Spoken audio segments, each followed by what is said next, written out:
Hello, everyone. Thank you for being here for a discussion with Robert Charles Wilson on his book Spin, and we will jump right into the discussion. Thank you, Bob, for being here. Spin was your 13th novel, and my question is a two-parter.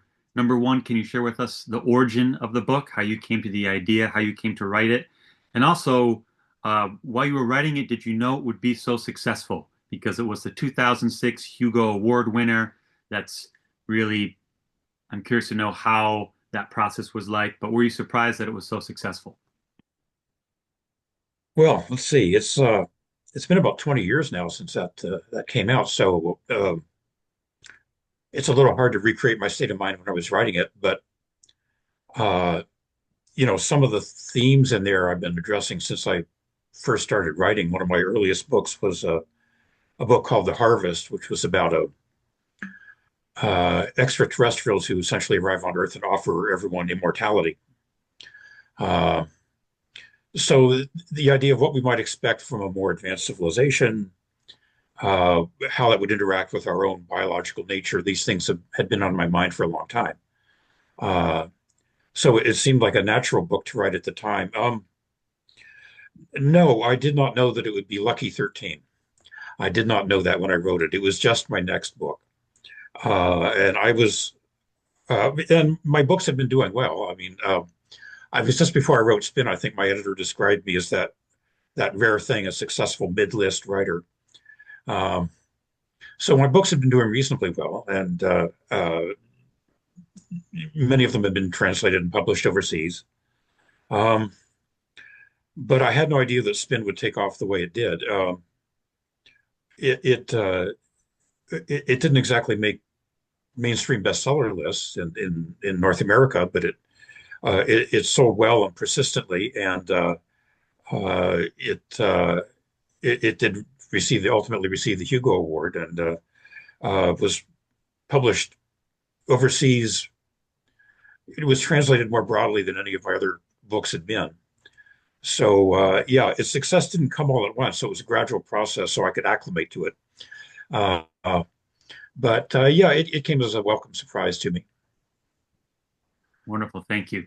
And before we move on to Brandon, I'm fairly certain that Gabriel is French and lives in Australia, and I think Spin was successful in France. I've seen French sci-fi readers talk about it online. All right, thank you. Let's move on to Brandon. Yeah, thanks again for being here.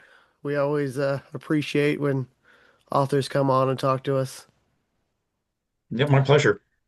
So I guess my question is, so a lot of this novel, it seems like Tyler is kind of almost a secondary character to Jason. I mean, Jason's the genius. He's the one. He's the one in charge of perihelion. He's making all the plans, the strategies to deal with the spin. So why did you choose to write the point of view of Tyler instead of Jason? Again, I have to reiterate, it's been 20 years, so a lot of these. Oh, and I should say that it's my habit. I think this is unusual among writers, but it's my habit once I've finished a book, I put it aside and don't look at it again. I'm always on to my next work, and I literally haven't looked at or reread any part of a spin except for occasional public reading of a few paragraphs in the last 2 decades. So it's a little difficult to answer some of these questions, but I've always kind of been attracted to the idea of looking at sort of larger than life characters through the eyes of someone much more down to earth. And I think that's what I was doing with the relationship between Tyler and Jason. Um, it might have been kind of claustrophobic to spend a lot of time inside Jason's head. So I thought Tyler had a more interesting, sort of broader point of view where he could look at different characters from different angles. I guess that's the best I can say. Thank you. Thank you, Bob. And yes, before we move to Jen, there's almost like a parallel between you're reflecting on this book from 20 years ago and how in the book the characters are reflecting on right what happened decades before their childhood. That's this interesting parallel. Jen, on to you. Yeah, I'll say also thanks for being here. I really enjoyed the book. Um, so this might be another one that's hard to answer. We don't find out much about the hypotheticals during the course of the book, and I was wondering when you were writing it, did you have like this concrete idea of what they were in your mind, and you just didn't want to tell the reader, or was it more nebulous for you too? Um, I do remember that one of the things I wanted to do with the structure of the book was to uh, raise a bunch of questions at the beginning and answer them one by one. Yeah, it felt like building a suspension bridge between the beginning and the end of the book. Um, yeah, I think that played into why I did that. It creates a certain kind of intellectual suspense, or at least that's what I was trying to do. Uh, Hmm. so yeah, I had a fairly firm idea of. I wrote that book a little more loosely than some of my others. I didn't have a really strict outline as to how it was. I was going to let myself improvise a little bit. Um, but in terms of the broad outline of the book and where it was going and who the characters were and what the hypotheticals were, et cetera, those were pretty firmly fixed in my mind when I started writing. Thank you. Thank you, Bob. Ryan, Gabriel, let's see, you did something in the chat. Do you two have any? Well, I'll start with Ryan. Do you have a question? Now I'll pass on to Gabriel. Gabriel, do you have a question? Okay, back to me. The Again, if you can't answer this, just like Jen said, no problem. We can I can move on to another question. But to continue with the theme of the hypotheticals, um, I found it. I found your explanation of the spin and why it was happening deeply satisfying. Meaning, um, it's as a sci-fi writer when you're writing about aliens, right? There are so many ways you can like go wrong or destroy the plausibility of the book. Um, did you, as a sci-fi writer, has plausibility been like a goal of yours, like an extreme plausibility in that a lot of reviews of Spin really focused on how it's literary, it's realism, like it's not aliens shooting lasers out of the sky. Has that always been a theme for you, or was that new with this book? Oh no, I think that's always been a theme for me. The idea of it, I always liked stories and novels that explored something extraordinary by putting it in the context of the ordinary or the familiar or the recognizable. And that was something I've tried to do with most of the books I've written. And it's far from the only way to write a science fiction story, and it's certainly not the only legitimate way to write a science fiction story, but it's the way it's a kind of story I like to read, and it's the kind of story I like to write. So that aspect of it came naturally to me, I think. Thank you. Back to Brandon. Yeah, I'll let me try to ask maybe a question that's more about the present day, but also fits in with spin. So in spin, you kind of talk about a little bit about how space travel, like conventional space travel, is extremely difficult, and so their answer is kind of to send these von Neumann replicators out into space instead. So what are your thoughts on like today's space travel technology with SpaceX and NASA and the state of all that? I mean, do you think we have a humanity has a chance to get back into space? I mean, what do you think your future outlook is on space travel? It realistically. Well, obviously I don't know, but it seems to me that uh, the exploration of the solar system has been ongoing for many years robotically, and we've achieved an enormous amount. We've gained a lot of knowledge about the solar system we live in over my lifetime, an enormous amount. I mean, I was born at a time when people weren't sure whether there were canals on Mars. No one knew.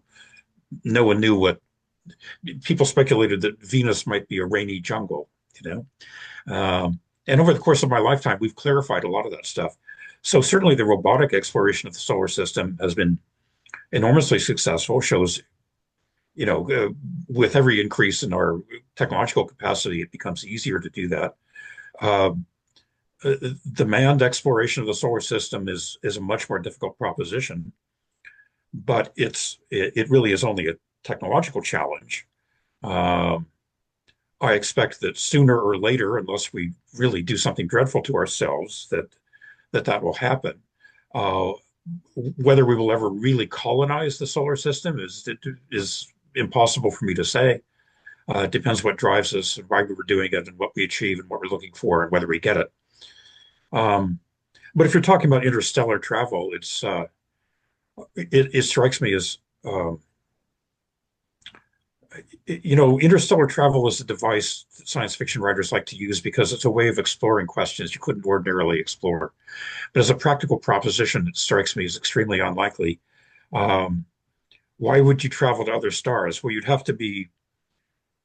you would need longevity and curiosity, um, and and better technology than we have. I'm assuming that the speed of light is limiting, is a feature built into our universe that limits how fast we're ever going to get to anywhere outside of our own solar system.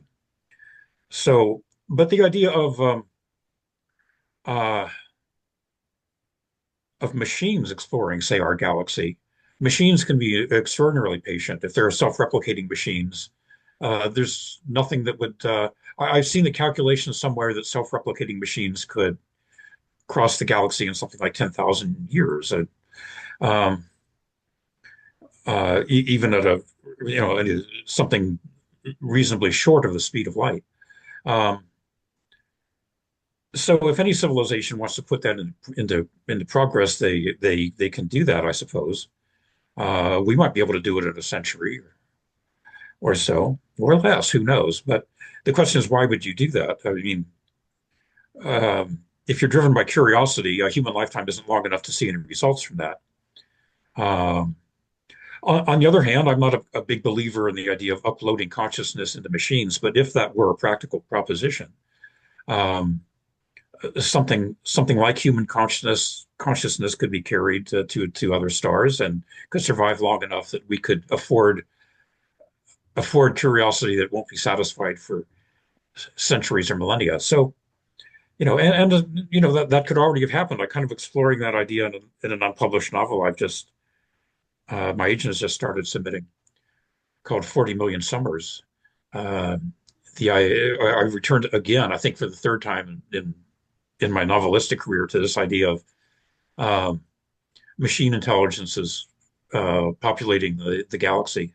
So it obviously fascinates me. I can only guess at the plausibility of it. Thank you. That's really interesting. Thank you, Bob. And I see before we move to you, Jen, I see in the chat, Gabriel, he can't talk with his camera, but he wants to ask you to describe your sci-fi category. If you had to, I guess, place yourself in the genre. He said really interested to have him describe his category, even if the word is awful. I don't know if he means world is awful, word is awful. So yeah, how would you describe your category? I'm not sure exactly what you mean by category. Um,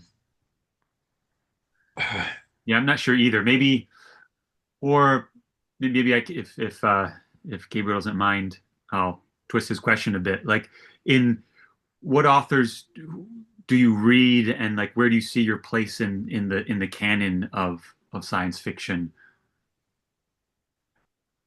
well, I grew up with classic post-war science fiction, and those influences stick with you. So all the usual names are lurking there, in my cranium. Uh, Heinlein, Asimov, Ursula Le Guin, all of those names, they're in there. Um, in terms of writing about characters and how to approach a story through character, I was actually enormously influenced by Stephen King. I started reading Stephen King when Carrie was a brand new paperback on the Rotary Rack, and I followed everything since. And what really struck me about that was the way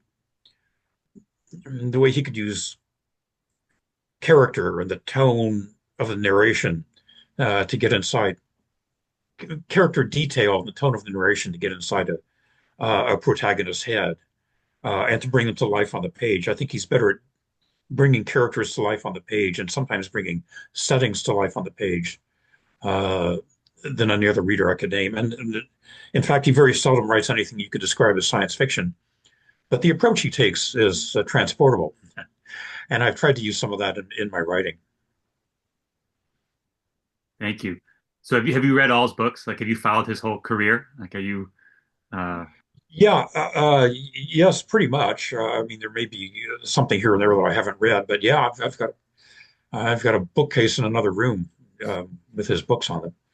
Uh, and he did me a big favor when I've never met him, but he did me a big favor shortly after Spin came out. Is that he mentioned the book and he was writing a column for Entertainment Weekly at the time, um, and he did me a favor by he was he was listing it was a list of best Western writer, best mystery writer, best thriller writer, and he he for him apparently I was the best science fiction writer. And he promoted Spin. Promoting Spin was a favor to me. Calling me the best science fiction writer was not necessarily, because I don't make that claim and I don't know anyone else who would. But in terms of promoting my work, it was an enormous favor to me. And it was nice to sort of suddenly feel recognized by someone I had been paying attention to all those years, and to realize that he had been paying at least a certain amount of attention to my work too. excellent? Thank you. Yeah, and my copy of Spin, there's a Stephen King quote on the back, praising your work. Yeah, that would be it. Yeah. Wonderful. All right, back to Jen if you have a question, or you can pass. Yeah, I have one more question. So in Spin, you write about intelligent species across the galaxy inevitably just sort of burning themselves out. It made me think about the Drake equation and maybe how long intelligent species or intelligent civilizations might exist before that happens. And I'm wondering, do you feel like that is an inevitability, like for humanity or maybe any other potential civilizations out there, or do you take a more positive view? Well, I take a kind of an agnostic view. Mm. It's it's becoming clear that evolving the kind of uh, intelligence, if you want to use that word, that makes it possible to create a technological society doesn't necessarily include the kind of intelligence you need to manage it sensibly and to avoid overstepping yourself and overstepping um, ecological limits and doing yourself harm in the process. Uh, Clearly, it's possible not to drive yourself into extinction, not for a species not to drive itself into extinction. Um, we could be dealing with this much better than we are. Um, so if there are multiple technological civilizations out there, I would wager that at least some of them find a way around the roadblocks and traps. But the roadblocks and traps are real too. Um, but in terms of the Drake equation, I mean, or at least in terms of, let's say, the Fermi paradox, the question of if those other civilizations exist, why aren't they here, or why haven't we seen them? Uh, I really suspect that they would not be present in ways that we could readily detect necessarily, and they might not announce themselves to us for any number of plausible reasons. So I'm kind of agnostic on this subject. Uh, Interstellar civilizations may exist; they may not.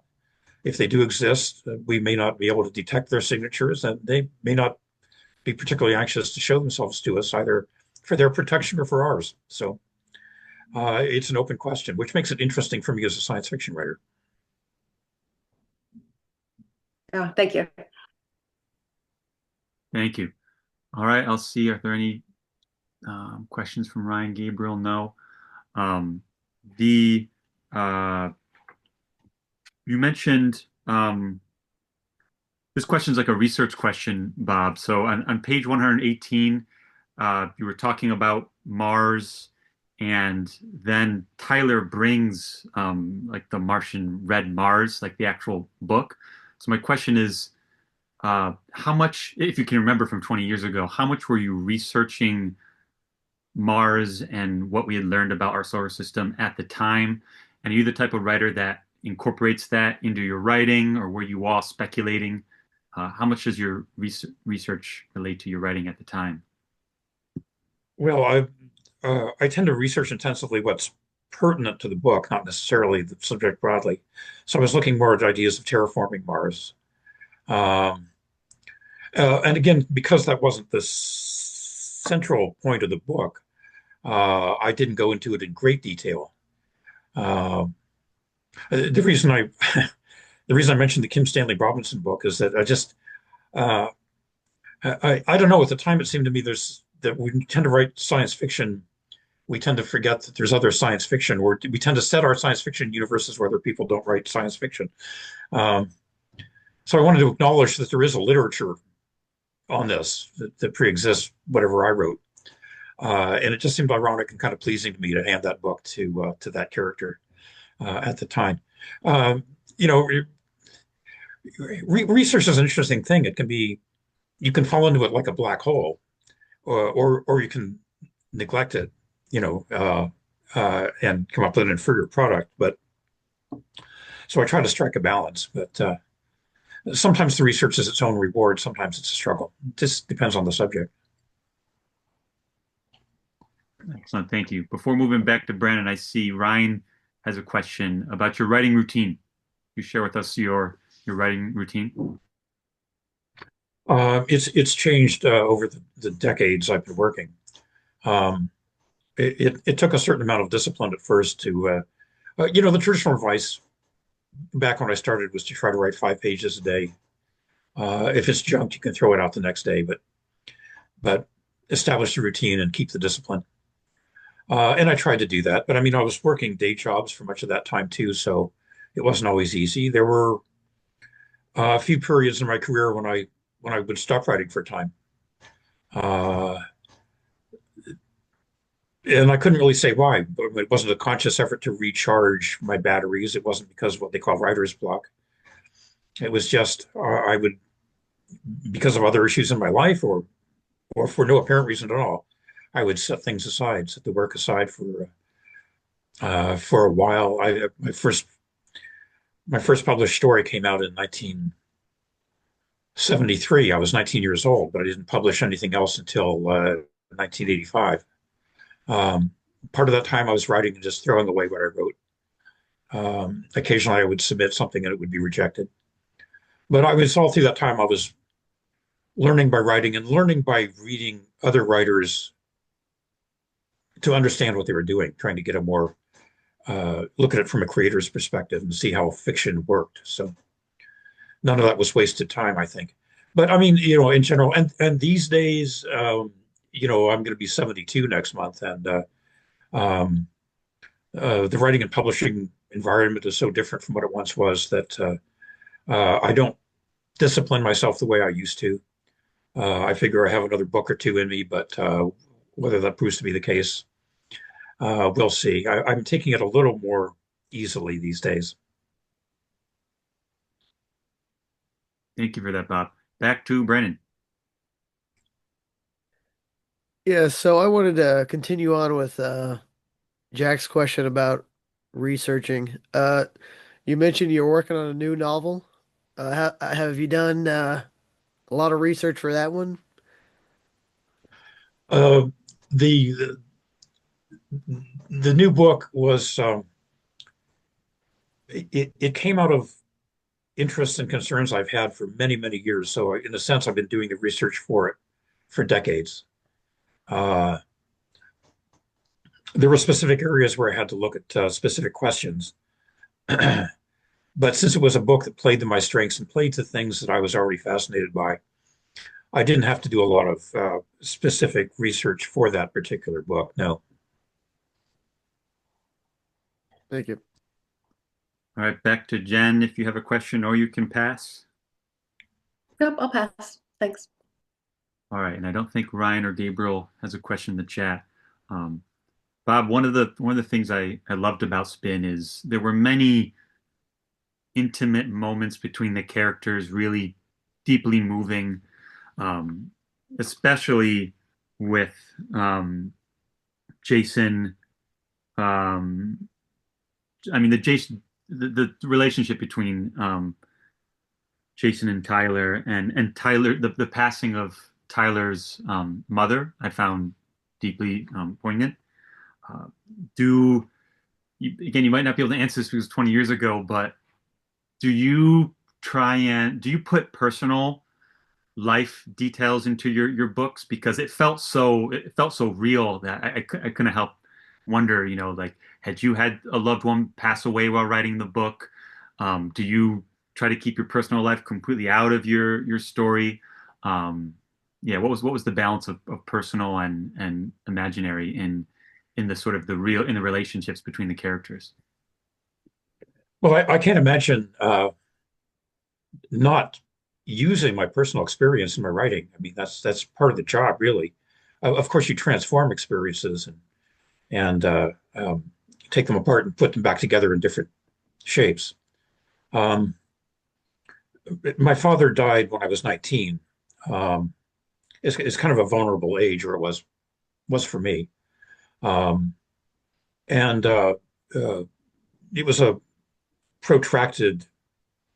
He died from lung cancer. It was a protracted death, and he died at home. So, and I became one of the caregivers for him. So, going through that at that age um,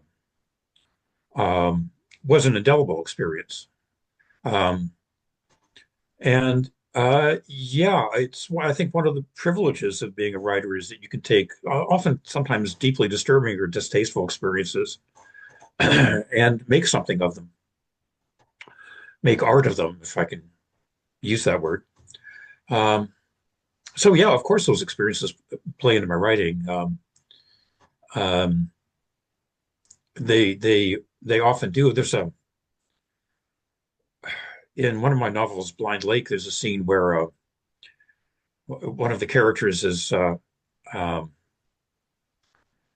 his dying father asks for a I forget what it was exactly, a photograph or something like that he wanted to see, and the character, his son, doesn't want to admit that he's gotten rid of the photograph; it no longer exists, and that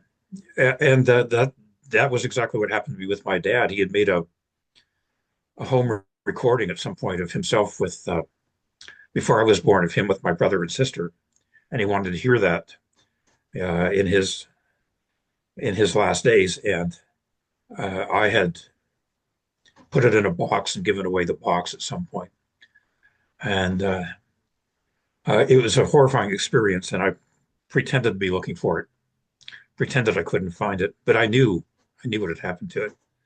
Um, and so what do you do with something like that? It haunts you.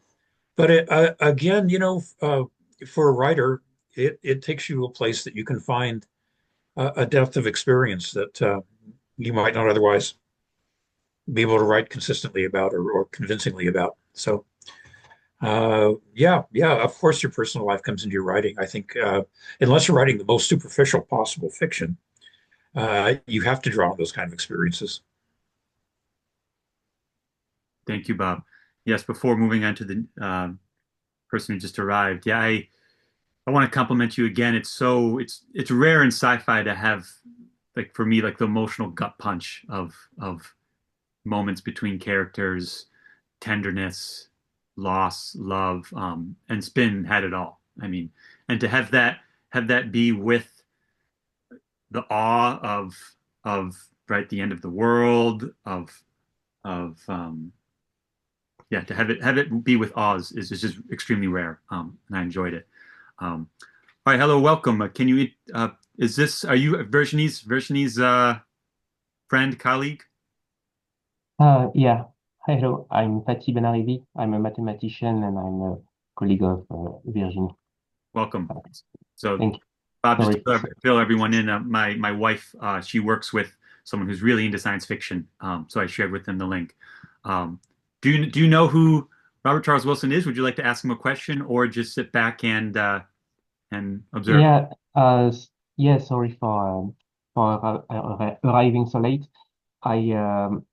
I actually read Spin many years ago, and I loved it, loved the whole trilogy. Uh, and so, yeah, I particularly enjoyed how you conjugated how you joined the scientific aspect and the sociological aspect, like how the society evolves from as consequences of the scientific constraints, and the whole end of the trilogy was really uh, yeah, mm, it uh, it was really a shock, and I don't know how much I can spoil. I No, think you can spoil. everyone That's fine. read the whole trilogy. Yeah, the whole part with time travel and how to connect people from several timelines to their personal backstories, to their really human backstories. Yeah, it really interests me. Uh, I try to write fiction myself, and is it is an inspiration. So thank you. And maybe if I have a question, it would be, how do you uh, how how do you see the science more as a constraint to create a story around, or something like an inspiration, or do you think of the story first and think, oh, what's a fun science I could because I like to think about interaction between science and literature fiction. So I will be really glad to hear if it has already been said before. No, Sorry great, for it. great question. Um, well, if I understand correctly, was the question was whether how I approach the science and the human story, which comes first? Is that the It sounded like Yeah. yeah? Sorry. Anyway, yeah, I well, I mean, for me, there's always there's the big idea. There's always the big idea that makes it an exciting science fiction story, which usually involves some kind of scientific speculation, or in this case about excuse me.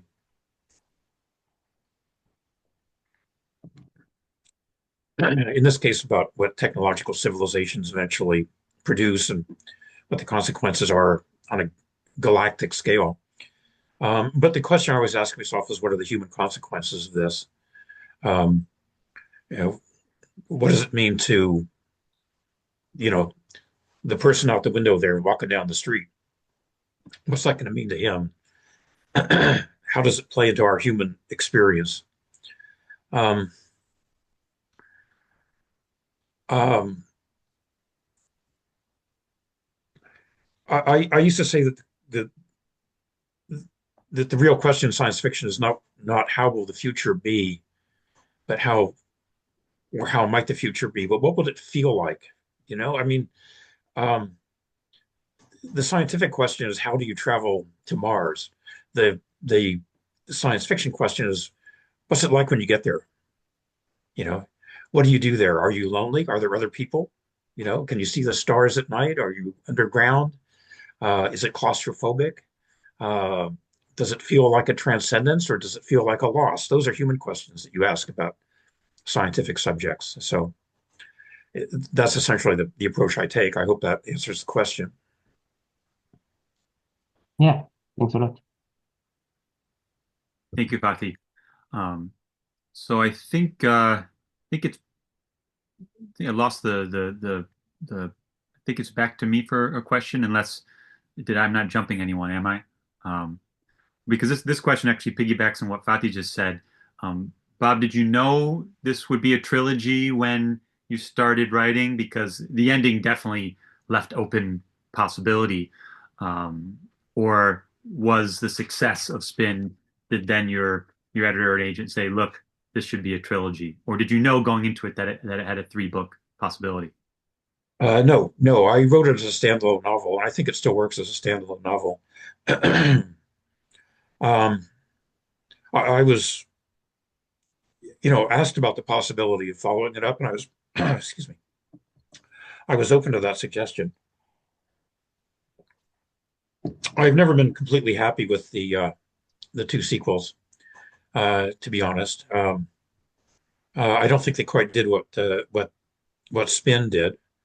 I mean, I'm not I'm not unhappy with them, but I don't know. I would never touch a book like Spin, but if I was given the opportunity to go back and look again at the two sequels, I would probably do something with them. But you write what you write, and it is what it is. So All right, back to Brandon, if you have a question. Yeah, can you comment on how the publishing industry has changed over your career? And do you think it's harder now to publish a novel, or is it easier now? Like, what are your thoughts on that? uh, it's changed dramatically over the course of my career. I mean, when I broke into the field, uh, basically there was a big audience for written science fiction, and there were publishers and magazines trying to meet that demand. And if you had any kind of talent at all, you would be welcomed. Um, I published a story with, uh, oops, is everybody there? I kind of Yep, froze here. yep. Okay. Um, very early in my career, before I published a novel, I sold a story to uh, uh, Isaac Asimov Science Fiction Magazine back when the editor was Sean McCarthy. And it was only my second published story. This was like in 1982 or three. Um, and not only did she publish the story, that's Sean McCarthy, when she moved on to Bantam Books as an editor, she wrote to me and said, "Do you have a novel? I'd really like to look at a novel from you." And so I lied and said, "Yeah, I'm working on it right now." So I came up, and that was the genesis of my first story, or my first novel, which was called A Hidden Place, which was published way back in 1986. Um, so yeah, that situation, which I think obtained for from the 50s, the 60s, the 70s, the 80s, to a certain extent in the 90s, there was a big audience and publishers looking to feed it. What I look around now, I see is a lot of people competing for attention, publishers competing with each other for an audience, writers competing with each other for attention, um, people desperate to find a way to get people to notice what they've written and to respond to it. And the audience, maybe, I don't know, is I don't know if it's shrinking, but there isn't that avid audience demanding everything now. The audience is easily sated, I think. And and of course we have so much media science fiction now that it's easy to sate the appetite for science fiction without ever opening a book or looking at a magazine. So it's a very different situation. And I think it must be a very uncomfortable one for people trying to break into the field right now. And yet people still do it. And, you still see worthy and interesting books being published and finding an audience. So it's certainly not impossible. But the kind of ease with which I found a career in the field, it doesn't seem to exist anymore, unfortunately. Thank you. Jack, I think there are a couple questions in the chat you might look at. Yes, thank you. Thank you, Bob. Thank you, Brandon. Yes, I just saw that um, Gabriel, or yeah, a couple ones actually. Okay, so uh, Ryan asking about your writing influences, and then Gabriel asking about with some distance now, looking back at Blind Lake, is anything about the book, um, theme, structure, ideas, would you see different today? So yeah, influences and looking back at Blind Lake, do you see it differently today? Looking back at Blind Lake specifically, Yes. uh, well, that goes even farther back than Spin. So, gee, I don't know. I mean, there's uh, every book I write was kind of provisional. I mean, it was the best book I could write at the time. I think I've learned a lot since then. Writing is a profession where you keep learning. I could probably do a lot of those books write better versions of those books now, but I wouldn't do it now. Those are the books I wrote then because of the person I was then and with the skill set I had then. I can't think of anything more specific than that to say about Blind Lake. Um, as far as influences go, I already mentioned the sort of post-war science fiction and Stephen King, but I would like to throw H.G. Wells in there because um, in those few books that he wrote that are considered science fiction classics, and a lot of his short stories, he pretty much invented a lot of the tropes we use and are still exploring. Um, I mean, he wrote at a time when those ideas were out there. There was a fascination with ideas of the geological past, the possible future, both politically and technologically. Um, but the Victorians were seeing through their telescopes for the first time. Um, and he grabbed that low-hanging fruit and he ran with it. Um, a story like The Time Machine seems to me so perfect in the sense that it it it delivers that science fictional rush so directly. Um, uh, it's it it it takes a miracle, time travel, which is not scientific at all, but it uses the miracle to explore then current ideas about the possible future, both geologically, over vast time, and cultural evolution over time, and biological evolution over time. Um, and I think a lot of science fiction I love has that kind of structure where there's an obvious miracle, interstellar travel, say, that we use as a device for you know going somewhere you can't ordinarily go literally, and using that for some really substantive uh, um, speculation. And that's something I deliberately tried to do in my latest as yet to be published book is to uh, it's very Wellesian in the sense that it takes a community of people and puts them literally 40 million years in the future on a transfigured Earth, and uses that for some uh, it's the character story. It explores their characters, but it also explores some speculation about what the deep future might hold for us as a species. I love that kind of fiction, so I would have to put Wells down as one of those influences. Thank you, Bob. And then one more question in the chat. Ryan wrote, having seen how people reacted to the pandemic, misinformation, speculation, the science world not fully understanding it, etc., and the psychological impacts of it, how do you feel about how you wrote the psychological impacts of people in Spin?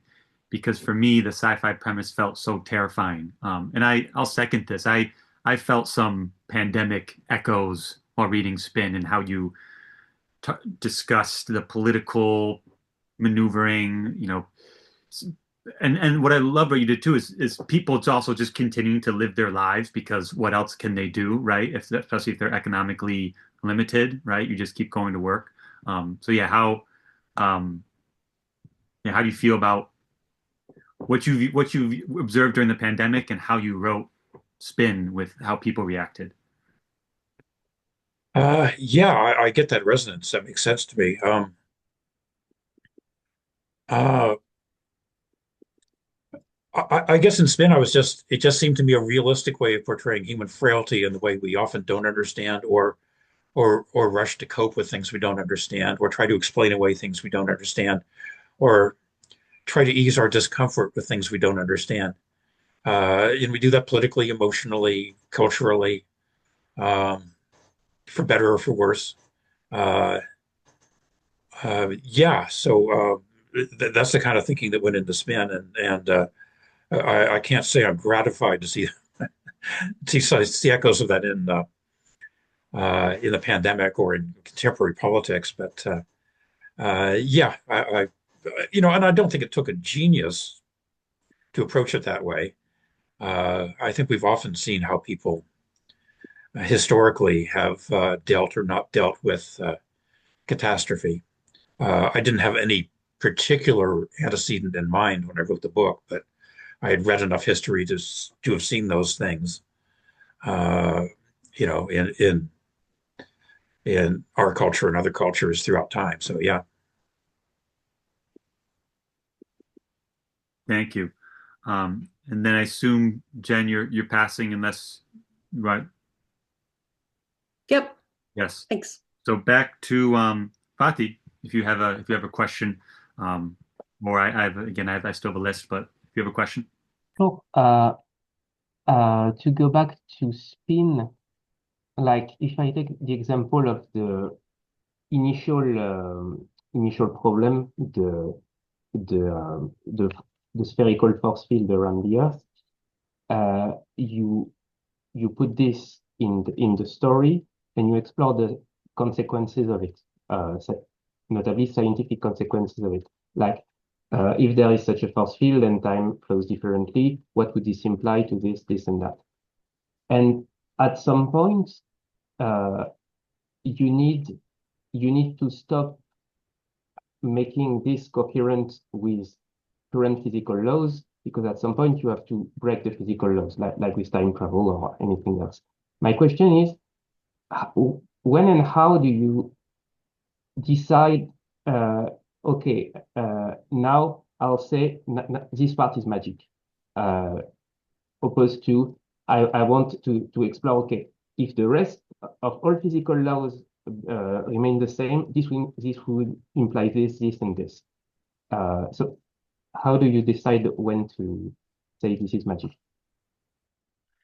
Uh, you mean magic in terms of unexplained technology? Is that what? Exactly, like saying, okay, you could say, okay, if I time travel, then the space I was before will disappear, so pressure of air will go rush out, and this is like a real physical consequence of an unreal happening, the time travel. So same for the spin or any of your books.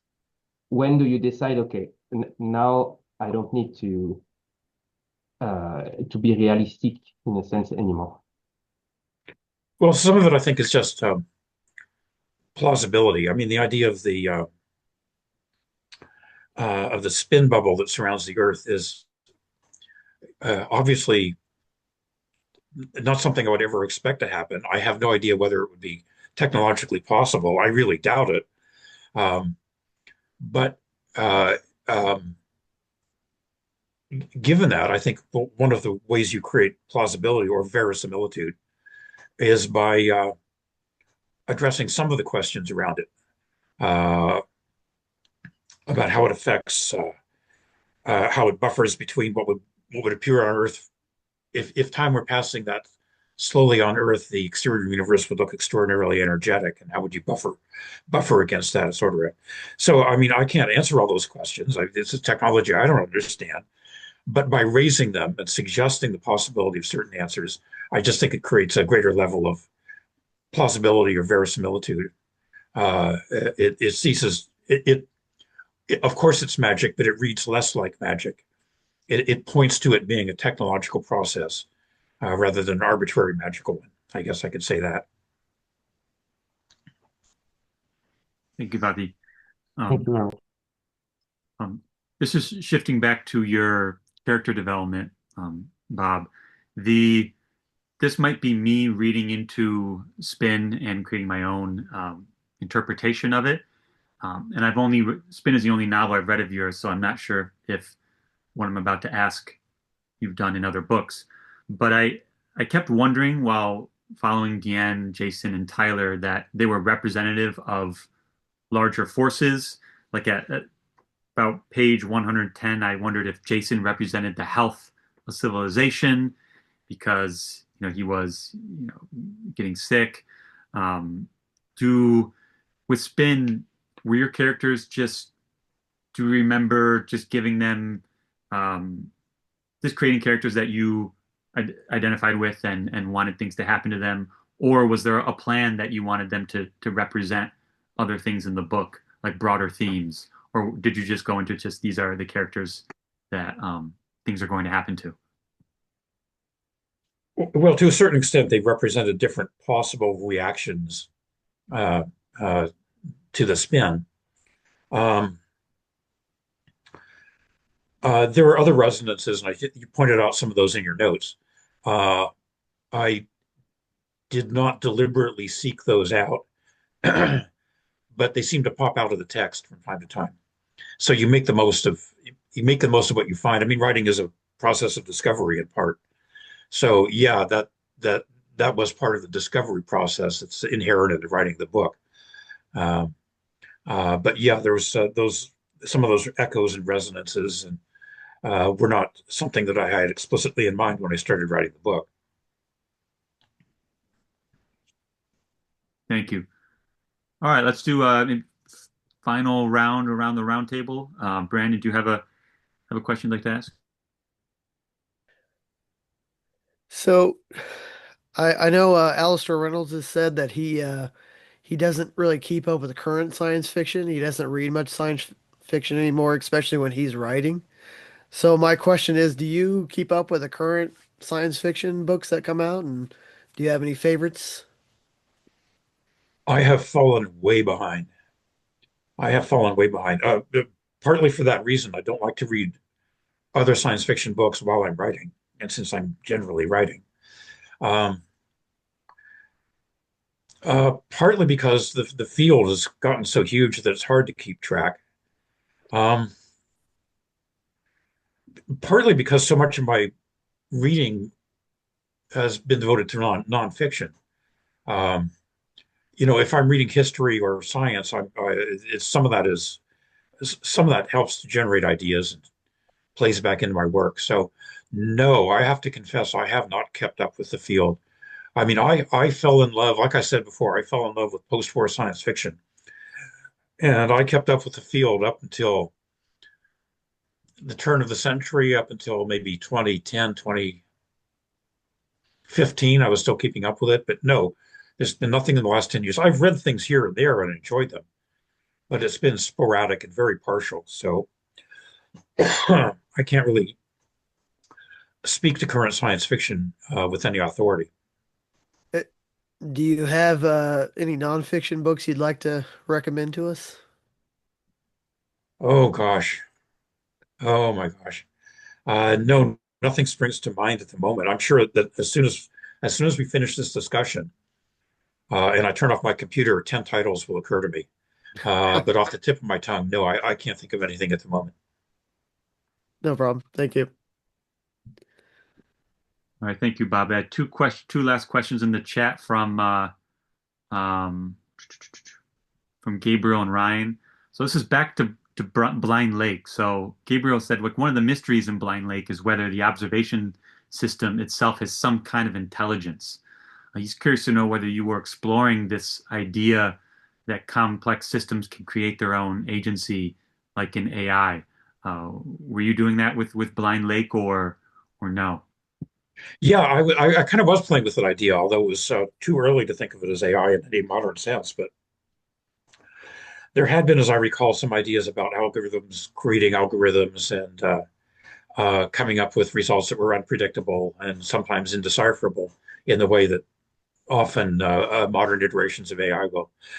So I had this. I had the idea of this some sort of uh, uh, quantum telescope, for lack of a better word, uh, hooked up to some sort of what we would now call an artificial intelligence system that would consistently refine images uh, to the point where, in the central premise of the book, we could literally observe daily life on uh, uh, a planet outside of our solar system, a planet circling another star. We could observe it in such detail that we could take a look at and since it's an inhabited planet, we could take a look and try to decipher what was going on there without being able to, just using visual information. Uh, but yeah, this was happening by a process that was itself difficult to understand. So at the same time, people are trying to understand life on this distant world. You have to ask the question: is any of this really happening, or is this is it a hallucination, as we would say now? Um, So yeah, and given what we know now about that kind of process, it would be fun to revisit that idea, to be honest. But I did with it what I could at the time. Thank you. Yes, Gabriel feels vindicated. He says, "I knew it." Um, Great. And then before moving to Ryan's question too, I wanted to echo what Brandon said before about Alistair Reynolds because we had a discussion with him, and he said something similar to you in that when he first started out in the sci-fi field, he felt like he could read everything, that he was aware of everything that was being published, but it's just expanded so much that now it's an impossible task. And he even said he could feel like he could be up to date on scientific progress, but now there's just we're drowning in information. All right, Ryan says one thing that really impressed me in Spin was how your narrative spanned decades, and there were obvious great changes taking place globally. You covered these elements in such a way that you gave the broad strokes and let the reader's imagination run with the morsels that you gave, while not getting stuck in the weeds of the details. So, and I agree with this. Yeah, you moved across time very smoothly. And he was wondering how you made those decisions in the writing process, and was it a deliberate decision to keep the novel as aerodynamic as possible? Well, I sorry to say, much of that is lost to me now. I don't remember too much about the process, except I had this idea of trying to create um, the structure was the idea was to for the first half of the novel, I would raise questions, big and small, one after the other, one after the other. And at the midpoint of the novel, I would begin to answer them, the small questions and big questions, one after the other, until I reached a conclusion. I hadn't attempted to do that, use that particular structure with anything I'd written before. Um, I don't even know if you call that a structure or a strategy. Uh, but it loomed very large in my mind when I was imagining writing the novel, sort of blocking it out in my head. Um, so, and I think that helped me bridge not only the range of ideas and themes in the book, but also the period of time that it covered. Uh, I guess that's probably an inadequate answer, but that's the best answer I can give you. Is that that's what I was trying to do when I wrote it. Thank you. Um, all right, my last question is very small and simple. The title Spin, did you choose? Do you remember choosing this title, or were you happy with it? Because at one point, like a character disparages the the phrase or the word spin as describing the process. Do you remember? Did you like the title? Did you choose it, or no?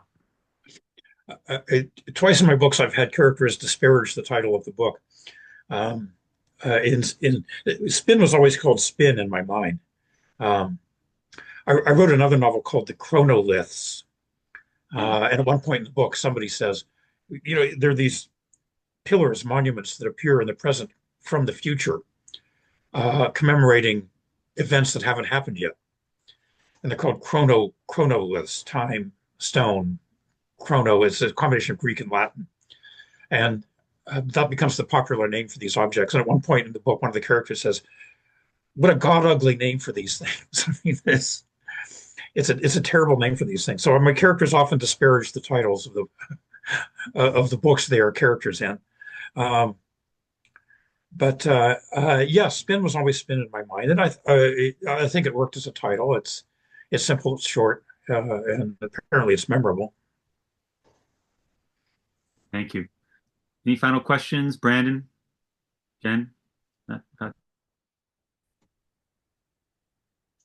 Right. Uh, yeah. Um, is there a model of time travel that you prefer between like stable time loop or multiple timelines that you that you find easier to write stories in or that you personally prefer? I'm sorry, I couldn't really hear that question. Sorry. Can you hear me now? A little better. Yeah. Is there a model of time travel that you prefer between stable time loop, multiple timelines, and such? And why? The question is about time travel and uh,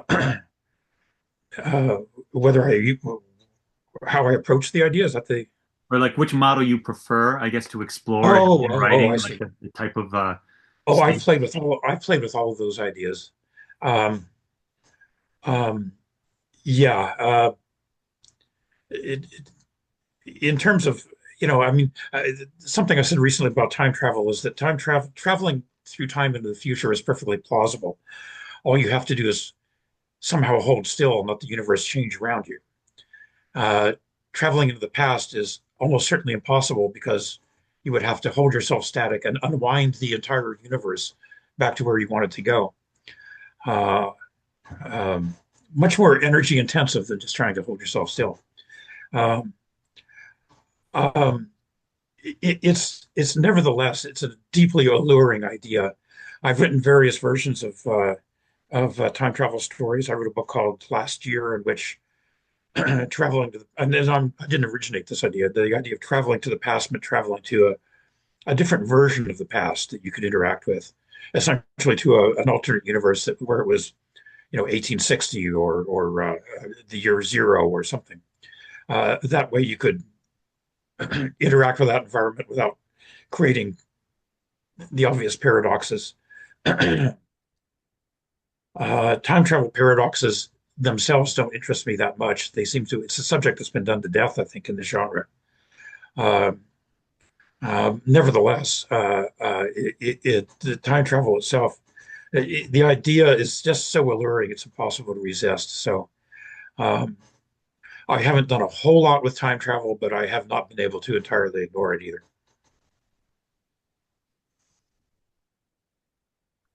All right, thank you, Fatih. Thank Well, you. unless Brandon has a final question. You have a final question, Brandon? You're good. Thank you so much, Bob, for doing this. Um, really enjoyed this conversation. I'll create a transcript, share it with the readers in the group, and we hope to read your next novel. You said 40,000 summers. Is that the correct? 40 million summers. 40 million, 40 million. So yeah, it was great talking to you guys. I appreciated the questions. It was a fun conversation. Thank you. Wonderful. Yep. All right, Thank everyone. you. Have a good night, good morning, good afternoon, good day. Yeah, Thank thank you. you. Bye-bye. Thank you very Bye. much. Bye.